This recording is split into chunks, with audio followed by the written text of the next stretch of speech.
नमस्कार, आप सभी का बहुत बहुत स्वागत है एबीपी न्यूज पर। आप देख रहे हैं हुंकार और मेरा नाम है रुबिका लियाकत। यूपी ही नहीं बल्कि पूरा उत्तर प्रदेश और उत्तर भारत इस वक्त सर्दी की चपेट में है। राजधानी दिल्ली में पिछले 72 साल में जनवरी का महीना सबसे ठंडा रहा। यूपी में भी इसी तरह हालात है, ठंड है, लेकिन सर्दी के इस मौसम में यूपी में चुनावी गर्मी की बात बहुत हो रही है। मुख्यमंत्री योगी आदित्यनाथ ने आज एक बार फिर कहा कि 10 मार्च के बाद वो पूरी गर्मी शांत कर देंगे। 10 मार्च यानी चुनावी नतीजे का दिन। आखिर यूपी में सर्दी के मौसम में किसको गर्मी लग रही है जिसको शांत करने की बात मुख्यमंत्री कह रहे हैं। उधर आरएलडी के नेता जयंत चौधरी कहते हैं कि बीजेपी वालों की चर्बी उतार दो। बीजेपी वालों की चर्बी उतारने की बात जयंत चौधरी क्यों कर रहे हैं? पश्चिमी यूपी में चुनाव में पहले सियासी तनाव इस तरीके का क्यों है? सवाल यह भी है कि गर्मी चर्बी से हटकर असली मुद्दों पर ही चर्चा क्यों नहीं हो जाती। आज की हुंकार इसी मुद्दे पर, लेकिन पहले आप इस रिपोर्ट को देखिए। 10 मार्च के बाद पूरी गर्मी शांत करवा देंगे। अगर गर्म खून हमारे अंदर नहीं बहे तो हम जिंदा क्या रहेंगे? नलके के बटन, हैंडपंप के बटन को ऐसा दबाओ कि भारतीय जनता पार्टी की जो चर्बी चढ़ रही है, सारे नेताओं की चर्बी उतार दो आप। कोई बाहुबली नहीं है तो सिर्फ बजरंग बली है और कोई नहीं है भाई। यूपी में सियासी गर्मी चरम पर है और ये गर्मी नेताओं के चुनावी भाषण से और बढ़ रही है। बुलंदशहर में आज एक बार फिर योगी ने चुनावी नतीजों के बाद गर्मी को शांत करने का दावा किया। और आज भी कहते हैं, कह रहे आने दीजिए सरकार। हमने कहा कभी नहीं हो रही। कवायद के दिन तक भी तुम्हारी जो है, कयामत के दिन तक भी तुम्हारा ये सपना साकार नहीं होने वाला है, ये मान करके चल लो। 10 मार्च के बाद पूरी गर्मी शांत करवा देंगे। योगी के बयान से नाराज समाजवादी पार्टी अध्यक्ष चुनाव आयोग से गुहार लगाई। मुख्यमंत्री जी की भाषा ये पहले दिन में नहीं सुन रहा हूँ। पहले दिन की ये बात नहीं है जिस तरीके से वो बात कर रहे हैं। और मैं तो कहूंगा कि इलेक्शन कमीशन इस बात की नोटिस ले कि एक मुख्यमंत्री की भाषा ही नहीं हो सकती। और जहां तक गर्मी का सवाल है, जिस दिन गर्मी खत्म हो जाएगी उस दिन हम लोग मर जाएंगे। हालांकि अखिलेश जिस जयंत चौधरी के बगल में खड़े होकर चुनाव आयोग से नोटिस लेने की गुहार लगा रहे थे, उन्होंने भी कल मथुरा में विवादित बयान दिया था। योगी बाबा जो कह रहे हैं कि इनकी गर्मी निकाल दूंगा और मई जून में शिमला जैसी ठंड हो जाएगी, मुझे लग रहा है कि पिछले हफ्ते जो एक शीत लहर आई थी, इनका माथा बहुत बड़ा है, इन्हीं को ठंड लग गई। नलके के बटन, हैंडपंप के बटन को ऐसा दबाओ कि भारतीय जनता पार्टी की जो चर्बी चढ़ रही है, सारे नेताओं की चर्बी उतार दो आप। अखिलेश की पार्टी के उम्मीदवार भी विवादित बयान देने में पीछे नहीं है। आदिल चौधरी के बाद मेरठ से ही समाजवादी पार्टी के विधायक रफीक अंसारी चुनाव के मौके पर हिंदू मुसलमान कर रहे हैं। इन 5 साल के अंदर पूरी हिंदू गर्दी मचाई उन्होंने, हर थाने में हिंदू गर्दी मचाई है। मैं कहना चाहता हूँ दोस्तों, अगर ये सरकार बन गई, ये तो गुंडा हो जाएगा, ये तो बदमाश हो जाएगा। यकीन मानिए, मेरठ का नौजवान, मेरठ का मुसलमान कभी दबा नहीं है किसी से। लेकिन साथियों, इस सरकार ने आपको दबाने का काम किया, आपको कुचलने का काम किया, आपको खत्म करने का काम किया। दोस्तों, कुल मिलाकर यूपी में पहले दौर की लड़ाई अब गर्मी और चर्बी पर आई।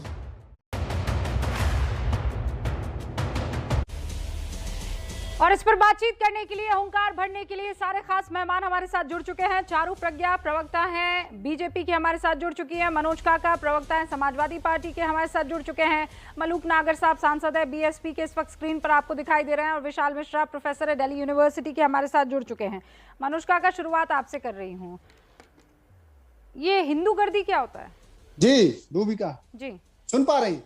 हाँ। जो आपने अभी अपने प्रारंभिक रिपोर्ट में जो बात कही, वो बात बिल्कुल सही कही आपने। और हमारी तो संस्कृति ये है कि ऐसी भाषा बोलिए मन का आपा खोए और औरन को शीतल करें आपो शीतल हो। लेकिन सवाल ये है कि जब इस सूबे के मुख्यमंत्री इस तरह के बयान दे रहे हो कि 10 तारीख के बाद ये कर दूंगा, क्या ये उत्तर प्रदेश जो देश का सबसे बड़ा राज्य है, उसके मुख्यमंत्री नहीं, को आपने जो मेरे सवाल का जवाब नहीं दिया। हिंदू गर्दी क्या होती है? आपके जो सवाल है उसी का के परिप्रेक्ष्य में मैं जवाब दे रहा हूं। अगर हमारे किसी कार्यकर्ता ने, हमारे किसी विधायक ने अगर इस तरह की भाषा का प्रयोग किया है, हालांकि अभी हम तक वो बात नहीं आई है, लेकिन अगर इस तरह का किया है तो पार्टी नोटिस देगी और पार्टी जरूर उस पर सूचना ले। ये हिंदू गर्दी की बात क्यों नहीं पहुंची? क्या है, क्या मतलब, मुझे समझाइए ना। रफीक अंसारी जब ये कहते हैं कि ये इनकी बड़ी हिंदू गर्दी चल रही है, इसके माने क्या है मनोज भाई? ये बताइए ना, हिंदू गर्दी क्या होता है? मतलब मैंने गुंडा गर्दी सुना है, मैंने तमाम तरीके की दूसरी गर्दी सुनी है, मैंने हिंदू गर्दी नहीं सुनी है। क्या है ये हिंदू गर्दी? क्या है? आपने योगी आदित्यनाथ जी के आतंकी वाले बयान सुना है कि नहीं सुना है? क्या? तमाम सांप्रदायिक बयान जो योगी आदित्यनाथ जी अभी दे रहे हैं, हाँ। वो किस तरह के बयान दे रहे हैं? वो किसकी गर्मी उतारना चाह रहे हैं? एक वर्ग संप्रदाय को किस तरह से हेट्रेट करते हैं, किस तरह से नहीं हो सकता है वो इन्हीं की गर्मी उतारना चाह रहे हो, जो हिंदू गर्दी के नाम पर लोगों को डरा रहे हैं, वो उनकी गर्मी उतारना चाह रहे हो। ऐसे लोगों की जो सांप्रदायिक सौहार्द बिगाड़ने की कोशिश कर रहे हैं, उनकी गर्मी उतारने की बात कर रहे हो। तो क्या रूबिका आप ये मान रही हैं कि जो अब उत्तर प्रदेश के मुख्यमंत्री हैं वो एक वर्ग के मुख्यमंत्री हैं, वो भारत के संविधान के मुख्यमंत्री नहीं है? नहीं, जो देश पंथ निरपेक्षता हो, मुझे ये बताइए, भारत के संविधान के तहत बोल रहे हैं जो भी ये साहब बोल रहे हैं मनोज काका, ये साहब रफीक अंसारी जो कह रहे हैं वो भारत के संविधान के तहत कह रहे हैं। मैंने बहुत और इसी भारत के संविधान की गर्मी उतारने की बात शायद योगी आदित्यनाथ कह रहे हैं। मुझे क्लियरली बताइए। सुनिए, मैं योगी आदित्यनाथ के गर्मी के बयान की आलोचना करती हूँ, वो एक मुख्यमंत्री हैं और उस पद पर बैठकर अगर वो इस तरीके की बात करते हैं तो सवाल उठ सकते हैं, लेकिन मुझे ये बताइए हिंदू गर्दी क्या होता है? आपके सवाल के जवाब में मैं बता रहा हूं कि जब सूबे का इस तरह का मुख्यमंत्री जो संविधान की शपथ लिया हो और जो इस तरह के उन्मादी शब्दों का प्रयोग कर रहा हो, अगर उस पर सवाल उठ रहे हैं तो क्या Election Commission Adil Chaudhary Samajwadi Party के हैं? उनके कारनामे सुने कि नहीं सुने आपने, या वो भी आप तक नहीं पहुंचा? आपने मैं जो बात कर रहा हूं समाजवादी आदिल चौधरी आपने चलाया, सबने चलाया, वो समाजवादी पार्टी के किसी पद पर व्यक्ति नहीं है, ये आप भी जानती होंगी। हम कह रहे हैं कि जो अगर हमारा कोई पदाधिकारी पद पर नहीं है लेकिन उम्मीदवार है, आप ऐसे अचानक रात को आपको सपना आया कि मुझे आज इन साहब को जो है उम्मीदवार घोषित करना और कर दिया। मनोज काका प्लीज, मैं कह रही हूँ जो लोग सांप्रदायिक सौहार्द बिगाड़ने की कोशिश कर रहे हैं उनमें दो बड़े चेहरे मुझे इस वक्त आपके दिखाई दे रहे हैं। एक कह रहा है हिंदू गर्दी, दूसरा कह रहे हैं कि इन्होंने जो किया है उसका बदला लेंगे। इन्होंने कौन है ये? इंशाअल्लाह हम उन्हें छोड़ेंगे नहीं, इसके क्या माने हैं? चारू प्रज्ञा और बजरंग बली बोलने वालों पे आप सवाल खड़ा कर पाएंगे कि नहीं कर पाएंगे? नहीं, क्यों बजरंग बली बोलने में क्या सवाल खड़े करने मुझे? बजरंग बली में क्या दिक्कत है? बाहुबली नहीं, बजरंग बली में क्या दिक्कत है? बताइए मनोज काका, आपको दिक्कत है? नहीं, मैं ये कह रहा हूँ कि कोई अगर कोई अपने आराध्य का नाम ले रहा है तो उसमें आपको क्या दिक्कत है? इंशाअल्लाह सबको इस देश में संवैधानिक रूप से आराध्य का नाम नहीं है, इंशाअल्लाह आराध्य का नाम नहीं है इंशाअल्लाह। मैं बताऊं इसका मतलब क्या है कि अल्लाह ने अगर चाहा तो इन लोगों से बदला लेंगे। ये आराध्य का नाम ऐसे होता है, अल्लाह ने अगर चाहा तो हम इनसे बदला लेंगे। किस बात का बदला लेंगे? किसने इस तरह की बात कही? आप भाई चलिए, मनोज काका आप स्क्रीन पर रहिएगा। मनोज काका रुकिए, स्क्रीन पर रहिएगा, रुकिए मनोज काका। मुझे लगता है कि आप समग्रता से सारी चीजों का अध्ययन करना नहीं, अध्ययन नहीं, मैं रुक जाइए। मैं इस चीज के अगेंस्ट हूँ सर, मैं सांप्रदायिक सौहार्द बिगाड़ने वालों के अगेंस्ट हूँ। अगर कोई एक वर्ग का शख्स ये कहता है कि आने दो कुर्सी पर बैठ के तबाही मचा दूंगा, मैं उसके अगेंस्ट हूँ। सुनिए अब क्या कह रहे हैं वो आदिल चौधरी, सुनवाइए भाई आदिल चौधरी, सुनवाइए मनोज काका को स्क्रीन पर। उन्होंने कहा कि आप बेफिक्र रहो, सरकार बन रही है, इंशाअल्लाह इनको छोड़ेंगे नहीं। जिस तरीके से ये हमारे साथ जुल्म कर रहे हैं, इनसे बदला लिया जाएगा और इनको एहसास करा दिया जाएगा। आगे ये 100 बार सोचेंगे कि कैसे होता है, कैसे होते हैं। मेरे भाइयों, लड़ाई छोटी सी नहीं है। मनोज काका क्या है ये?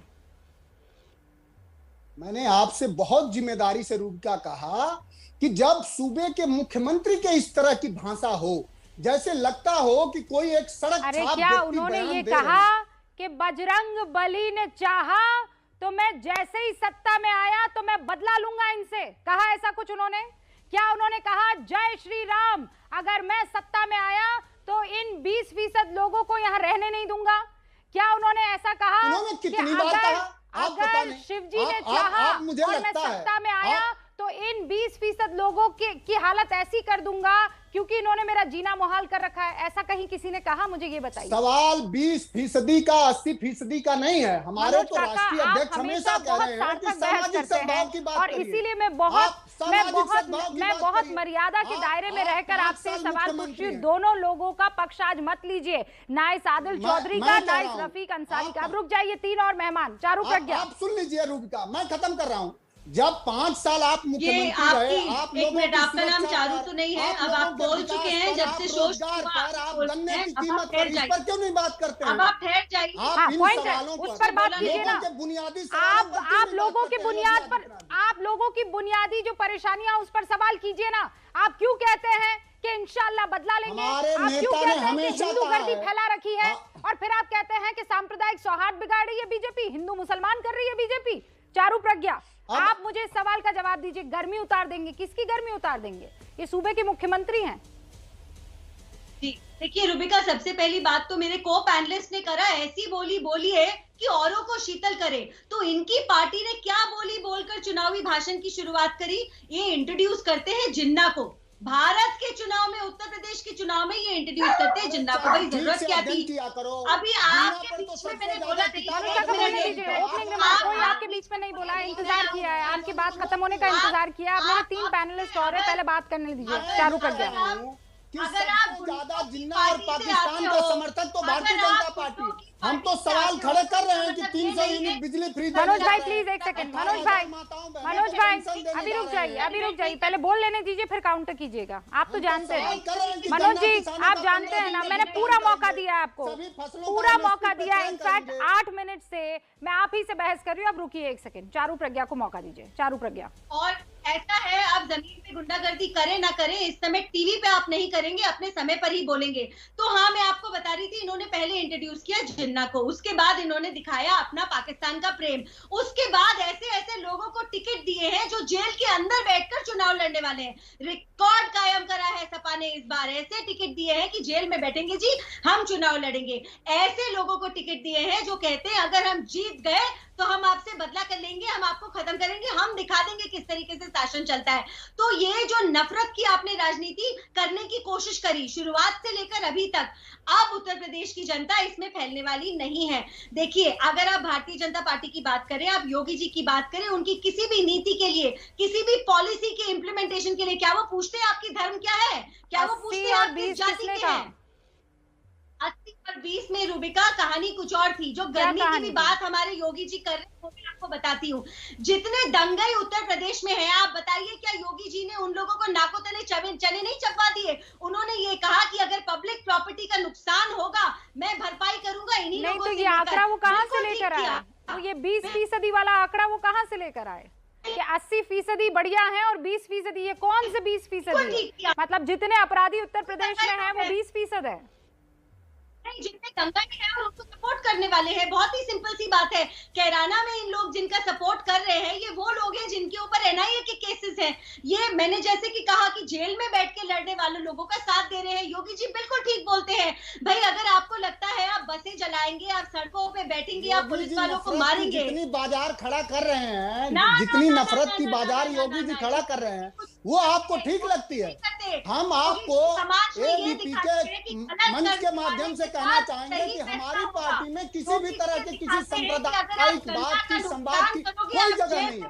हम विकास के मुद्दे पे, हम बुनियादी विकास के मनोज काका आप झूठ बोल रहे हैं, स्वास्थ्य के मुद्दे पे मनोज काका आप झूठ बोल रहे हैं अगर आप ये कहते हैं कि हम सांप्रदायिक मुद्दे पर चुनाव नहीं लड़ रहे हैं। जिन्ना की शुरुआत जो है वो अखिलेश यादव ने की, उसके बाद उन्होंने ये कह दिया कि मैंने कोई तुलना नहीं की थी, मैंने खुद वो इंटरव्यू लिया था।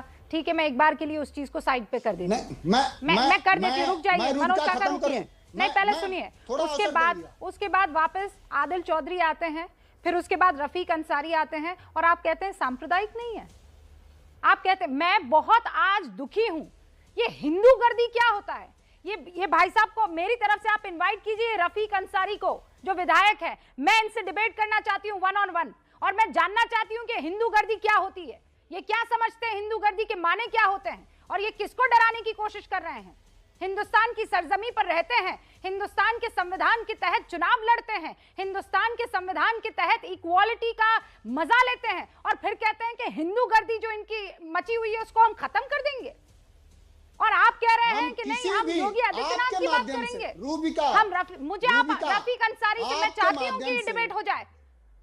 बुलाइए आप आपके उनको। माध्यम से आप एबीपी आपके मंच के माध्यम से समाजवादी पार्टी स्पष्ट कर रही है कि हम किसी भी तरह के सांप्रदायिक बयान से, भावना से सख्त नफरत करते हैं। मलूक हम साहब, चाहते हैं कि जो हमारे संवैधानिक मूल्य हैं, सुन लीजिए, पंथ निरपेक्षता का, सभी को अपने धर्म, आप अवसर सिर्फ के यहाँ पर ज्ञान दे उपासना रहे हैं की मनोज स्वतंत्रता काका, का। सिर्फ ज्ञान दे रहे हैं आप यहाँ पर। विकास के आपके मुद्दे विधायक पर- कुछ और काम कर रहे हैं और ये दोनों मेरठ में हैं और दोनों इस तरीके की बातें कर रहे हैं। बताइए मलूक नागर, आप ही समझा दीजिए सर, क्या होती है हिंदू गर्दी?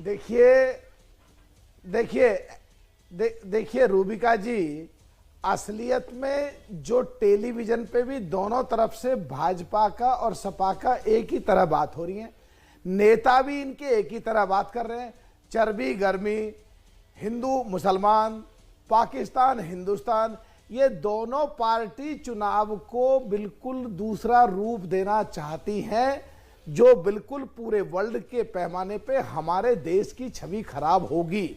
ये बिल्कुल, हम इसके बिल्कुल भी पक्षधर नहीं हैं और इस तरह की चीजों की जबरदस्त निंदा करते हैं। जहां तक रफीक अंसारी की बात है, मैं मेरठ से ही विधायक रहा हूं, वहां से लोकसभा भी लड़ा हूं। रफीक अंसारी का ये स्वार्थ में दिया गया बयान है, क्योंकि वहां पे हमारे मुस्लिम समाज के लोग मेरठ शहर विधानसभा सीट पर 52% के करीब हैं। वो इस तरह की नफरत की बात बोल करके अपने चुनाव को जीतना चाहते हैं। नहीं तो हमने ऐसा समय भी देखा है, 2 साल के करीब पहले वो लाल रंग की जैकेट बनवा के और योगी जी के साथ जाकर के और मिलते हुए भी उनका फोटो वायरल हुआ था। तो ये लोग चुनावी माहौल में, चुनाव के समय पे जानबूझ करके स्वार्थ की वजह से और इस प्रदेश का माहौल खराब करना चाहते हैं और पूरे उत्तर प्रदेश के लोगों को इसकी भर्त्सना करनी चाहिए, इसका निंदा करनी चाहिए। इस तरह की घटनाओं की, चाहे वो बीजेपी के हों, चाहे वो सपा के हों, चाहे चर्बी की बात हो, गर्मी की बात हो, हिंदू की बात हो, मुसलमान की बात हो, पाकिस्तान की बात हो, हिंदुस्तान की बात हो, को छोड़ करके जो कोरोना महामारी के बाद बेरोजगारी की बात है, रोजगारी की बात है, उद्योगों की बात है, किसानों की बात है, उद्योगों को बचाने की बात है, किसानों की आय डबल करने की बात है, नई नई तरह की किस्म की फसलें पैदा करने की बात है, ज्यादा रोजगार कैसे मिले, उत्तर प्रदेश की आर्थिक स्थिति कैसे ठीक हो, देश की आर्थिक स्थिति ठीक हो, इस पे बात होनी चाहिए। देखिए रूबिका जी, एक्चुअल में असली परसेप्शन को एक बन गया, इसको सोचना पड़ेगा। मुझे आधी मिनट का जवाब देना। चुनाव आयोग का ऐसा माहौल होता रहा कि ऐसा लगता था कि 6 महीने आगे बढ़ाएंगे इस चुनाव को, और बीजेपी अपनी रैलियां और अपनी यात्राएं करती रही। और जिस दिन चुनाव आयोग ने चुनाव डिक्लेयर किया, उसी दिन रैलियों पे पाबंदी लगा दी 31 तारीख तक। परसों 31 तारीख थी, बहन जी की आज रैली हो गई। लगातार खत्म कर रहा हूं, बस खत्म कर रहा हूं। अरे भाई, विजय रथ यात्रा जो है उनकी कितनी मशहूर हुई है, उनकी बस कहां नहीं पहुंची है। आप कह रहे हैं कि नहीं, आप लोग गलत परसेप्शन में रहे हो, मायावती जी निकल नहीं पाई घर से। मैं आपको पूरी आजादी है, जैसा चाहे कहेंगे। मेरी आधी मिनट दे दो, बस आधी मिनट बस। देखिए, हम भी पूरे उत्तर प्रदेश में, सतीश चंद्र मिश्रा भी और हम भी अपने मीटिंगें करते रहे हैं, और पार्टी के संगठनात्मक ढांचे का जो कोऑर्डिनेटर सिस्टम से है, बंद हॉल और बंद कमरों में बूथ स्तर तक के ठीक है मलूक भाई, लेकिन आप ही कह रहे हैं परसेप्शन, और परसेप्शन बहुत महत्वपूर्ण होता है। परसेप्शन अभी ये बता रहा है कि मायावती जी लेट एंट्री कर रही है इन चुनावों में, 25 दिन लेट हो गई है। विशाल मिश्रा, ओपनिंग रिमार्क में चाह रही हूं आपका, जल्दी से। चर्बी, गर्मी, जिन्ना, गन्ना, पाकिस्तान और जय हिंदुस्तान। देखिए रूबिका जी, मैं आपके सारे पॉइंट का उत्तर दूंगा। सबसे पहले समाजवादी पार्टी के लिए 2 लाइन आपको कहना चाहूंगा कि कदली सीप भुजंग सुख, स्वात एक गुण 3, और जैसी संगति बैठिए तय सोई फल दी। ये समाजवादी पार्टी का इतिहास है। दंगाई, हत्या, दबंगई, गुंडई, इसीलिए लोग कहते हैं ना कि आखिर समाजवादी पार्टी के साथ ये क्यों जुड़ा हुआ है। अभी आपने पूछा ना, हाजी रफीक अंसारी के बयान पर समाजवादी पार्टी अभी उसी कैसे डिफेंड कर रहे थे। बुलंदशहर में एक बेटी को बलात्कार के बाद गोली मारी गई, आप जान पा रहे हो? हाथरस के बाद अभी मनोज काका आपके पास अगर बहुत शानदार तर्क है तो आप किसी के बीच में थोड़ा ही बोलेंगे। विशाल मिश्रा को अपनी बात तो पूरी करने दीजिए, एक बार बात पूरी करने दीजिए उनको। डिफेंड करने की क्या जरूरत है? जहाँ पर बैठ कर राष्ट्रीय चैनल पर आप डिफेंड करते हैं तो देखिए रोबिका जी, जो माननीय मुख्यमंत्री योगी आदित्यनाथ महाराज जी ने कहा कि गर्मी निकाल दूंगा, ये कहा कि जब तुम्हें टिकट मिलते ही इस प्रकार का बयान दे। अखिलेश कह रहे हैं कि बीजेपी चुनाव हारने जा रही है और इसीलिए ठंडे और गर्म की बात कर रही है। मुझे उम्मीद है कि इसी भाषा को लेकर नोटिस लेगा, ये कह रहे हैं अखिलेश यादव। तो मनोज काका मुझे एक सिंपल सी बात बता दीजिए, बिल्कुल बगल में बैठे हुए थे जयंत चौधरी, बिल्कुल बगल में बैठे हुए थे जयंत चौधरी, और जयंत चौधरी ने चर्बी उतार दो वाला बयान दिया, तो क्या ईसी इस भाषा को लेकर भी नोटिस लेगा? रूबिका, मुझे तो पता है कि आप एक निर्भीक और निष्पक्ष पत्रकार हैं। मैं समझता हूं कि आप हिंदी भी बेहतर जानती हैं। चर्बी उतारना, चर्बी चढ़ना एक हिंदी का मुहावरा है जिसका तो गर्मी उतारना और गर्मी चढ़ना क्या ये होनालुलु का मुहावरा है? ये कहाँ का मुहावरा है, ये बताइए। कोई जब सत्ताई गर्मी से मदान हो जाता है। अरे भाई, अरे प्रभु, अगर चर्बी चढ़ना, चर्बी उतारना, बता दीजिए। अच्छा मनोज भाई, मैं ये वाला बयान छोड़ दूंगी। गर्मी चढ़ना, गर्मी उतारना होनालुलु का बयान है, मुहावरा है, कहाँ का मुहावरा है? मैं समझता हूं कि हिंदी भी आपकी बेहतर है, और हिंदी में चर्बी चढ़ना एक मुहावरा है जिसके माने साफ साफ होते हैं। तो गर्मी चढ़ना क्या है? और जो गर्मी चढ़ना मुहावरा नहीं है। आप देखिए प्रोफेसर साहब क्लास लीजिए भाई, हिंदी की क्लास। चारू जी बस एक सेकंड आ रही है, हिंदी की क्लास हो जाए। एक सेकंड मनोज जी, एक सेकंड। जयंत चौधरी के कहने का आशय रुका, सुनिए तो नहीं मनोज जी, एक सेकंड ना। प्रोफेसर साहब क्लास नहीं, एक सेकंड, नहीं क्लास लेनी है आपको, क्लास लेनी है, वैसे वाली क्लास नहीं लेनी है। क्लास ये है कि हिंदी का जो मुहावरा है, अगर चर्बी चढ़ना मुहावरा है तो गर्मी चढ़ना मुहावरा है कि नहीं है? गर्मी चढ़ना कोई मुहावरा नहीं। अच्छा, चर्बी चढ़ना मुहावरा है, गर्मी चढ़ना मुहावरा नहीं है। मैं अगर गलत रहूंगा रुबिका, हमारे आपके संवाद अनवरत होते रहेंगे। अगर गलत रहूंगा तो जो कहिएगा, जो लोग सत्ताई दम्भ बढ़ते हो, मतलब जो आपके नेता, जो आपके हाजी रफीक अंसारी बयानबाजी कर रहे हैं, जो आपके आदित्य बयानबाजी कर रहे हैं, उनको उस बात की सजा देना इस प्रक्रिया द्वारा गर्मी उतारना है। और जो आप बोल रहे हैं चर्बी उतारना, वो अभी एक प्रकार का आक्रोशी शब्द है। अच्छा, आपने भी सर माने पूरे वो कर दिए भाई। नहीं, तो अगर ऐसे देखने जाऊं तो मनोज काका की बात को समझूं तो वैसे है कि भाई आप बहुत आपने वजन बढ़ा दिया है, अब उस वजन को, वोटों के वजन को गिरा दिया जाएगा। उस मुहावरे का ऐसे भी अर्थ ले लिया जाएगा भाई, चारू प्रज्ञा सब अपने अपने मुहावरे कि सत्ता का ऐसे है। जी देखिए, सच्चाई ये है, मैं आपको बताती हूँ क्या हो रहा है। मनोज जी, चारू प्रज्ञा वो बीजेपी की प्रवक्ता है जिनसे मैं चर्चा कर रही हूँ इस वक्त। मनोज जी, पहले तो मैं आपको ये बता दूं, मुझे मालूम है आप बोलने के लिए बहुत एक्साइटेड है, लेकिन ये आपका इंटरव्यू नहीं चल रहा, ठीक है? अभी आप इंतजार करिए। देखिए, मैं आपको ये बताना चाह रही थी पहले भी रुबिका जी, कि जो सपा की बार बार चुनाव लड़ने के तरीके हैं वो प्रूव्ड फेल हुए हैं। 2017 से शुरुआत करते इन्होंने बोला यूपी के लड़के बनकर हम आएंगे, हम जीत रहे हैं। नतीजा आपको याद है, 19 में इन्होंने किया महागठबंधन। गठबंधन नहीं किया इन्होंने किया महागठबंधन के बाद भी नतीजा आपको मालूम है। अब 22 में यूपी के लड़के पार्ट 2 इन्होंने सेट किया। इन सब चीजों में एक चीज कॉमन थी, सांप्रदायिकता। इन तीनों बार में एक और चीज कॉमन थी, समाज का विभाजन करना, बार बार हिंदू और मुस्लिम का नाम लेना। ये भैया इंट्रोड्यूस ही क्यों करते हैं नैरेटिव में मुस्लिम होना?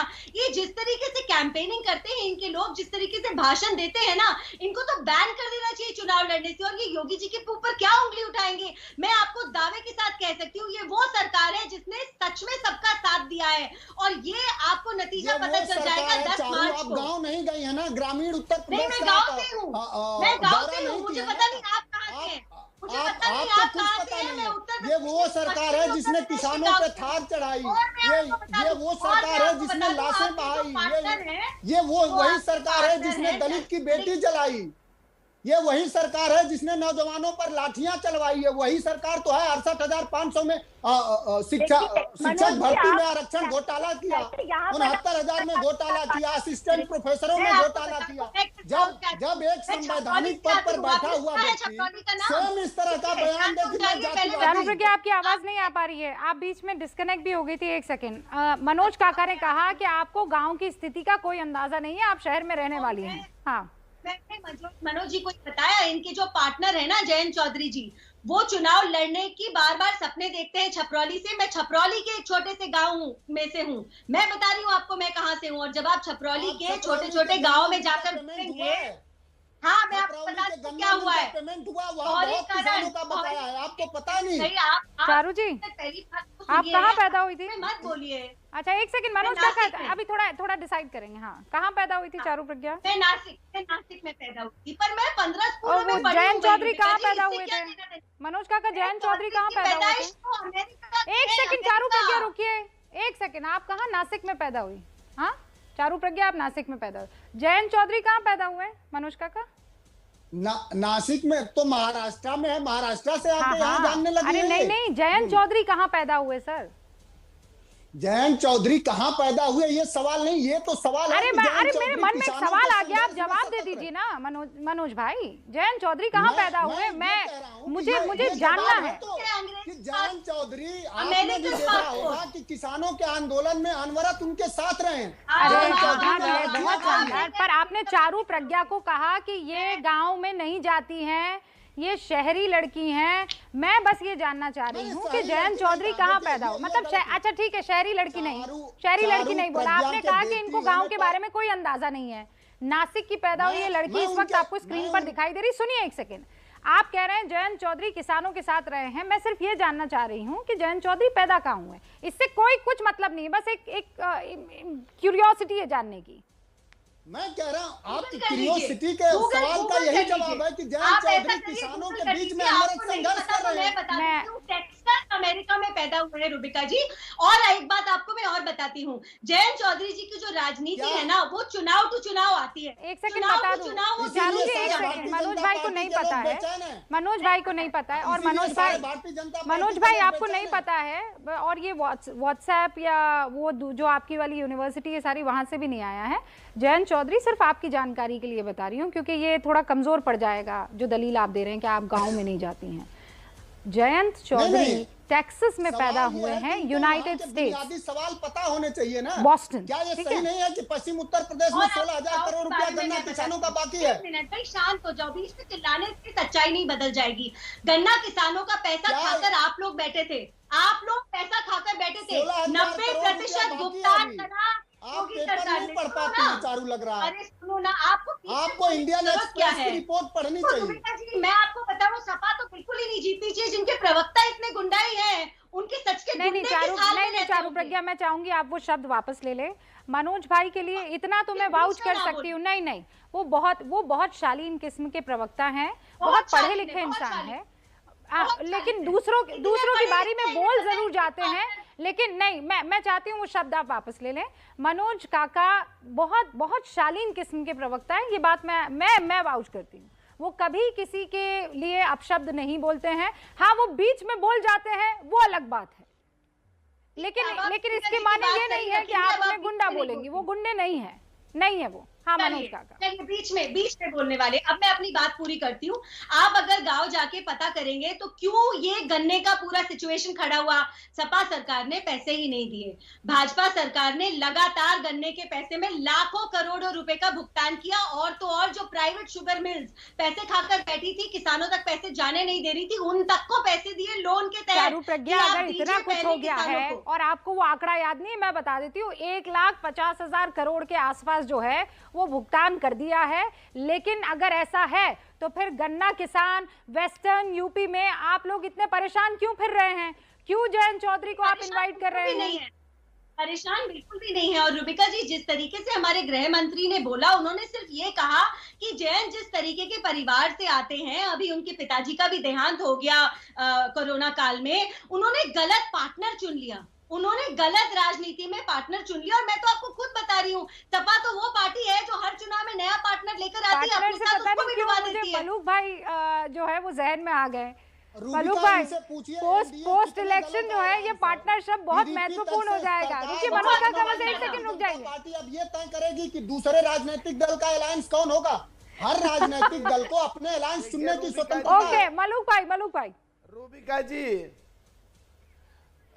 रूबिका जी, जो चारू जी ने इनको गुंडा कहा, इस पे हमें आपत्ति है। ये शब्दों का इस्तेमाल आपस में एक साथ बैठ के आपके टेलीविजन की जो व्यूअरशिप है पूरे ऑल ओवर वर्ल्ड है, इससे छवि खराब होती है हमारे देश की और हम लोगों की। नहीं, लेकिन अच्छी बात मलूक जी ये है कि चारू जी ने मान ली ये बात और उन्होंने कहा कि मैं शब्द वापस लेती हूँ। तो मुझे लगता है इस बात का भी हमें रिस्पेक्ट करना चाहिए। चलिए अच्छा, आगे बढ़िए। अच्छा रूबिका जी, अभी बात जो हो रही है, कौन कहाँ पे पैदा हुआ इसकी जरूरत नहीं है। जरूरत है गन्ने का क्या हो रहा है, जिन्ना को बिल्कुल नजदीक मत लाओ। गन्ने का क्या हो रहा है, किसानों का क्या हो रहा है। पिछड़े 66% हैं इस पश्चिमी उत्तर प्रदेश में, जहां से शुरुआत हो रही है इस चुनाव की, जिसमें जाट भी हैं, गुजर भी हैं, पाल, सैनी, कश्यप, सुनार, लोहार, कुमार, तमाम पिछली जातियां जो राजभर कुर्मी इधर नहीं है। अच्छा, एक बात बताइए ना, चर्चा इन दोनों में ज्यादा तगड़े कौन दिख रहे हैं, बीजेपी के समाजवादी पार्टी? मुझे तो लगता है इन पे कोई मसाला नहीं है, आपस में एक दूसरे को फेंकते रहते हैं, कोई तकड़ा नहीं है। रिजल्ट में साफ हो जाएंगे, हम तकड़े निकल करके आएंगे। मैं कहना चाहता हूं कि जिस तरह की डिबेट हो रही है, ये आपका इतना बड़ा चैनल, इतनी टीआरपी, इतने पूरे वर्ल्ड में, और ऐसी पार्टियों के लोग बैठे हैं। अभी पार्लियामेंट का पहला दिन था, राष्ट्रपति अभिभाषण और बजट के बाद पहले दिन पहले प्रश्न पे बोल करके मैं भाग के आया हूं ताकि आपके टेलीविजन पे बैठ के बोल सकूं। और मैं इसके लिए आपकी शुक्रगुजार हूं मलूक भाई, नहीं दे रहे एक दूसरे के बीच में। आपने वक्त निकाला, आप आए, इतना कीमती वक्त आपने निकाला है। और इसमें मैं आपकी इस बात से एग्री करती हूँ कि हम जो है डिरेल हो जाते हैं। लेकिन आप मुझे बताइए, उत्तर प्रदेश में हर कोई अपनी जबान को लेकर ही डिरेल हो गया है। मैं मुद्दों की बात करती हूँ और फिर ऐसी हेडलाइंस आ जाती है जैसे गर्मी और चर्बी। अब गर्मी और चर्बी का बयान असली मुद्दे से चुनाव को भटकाने वाला है, ये बात सच है। अब इसका जवाब दीजिएगा, बस लौट रही हूं मैं।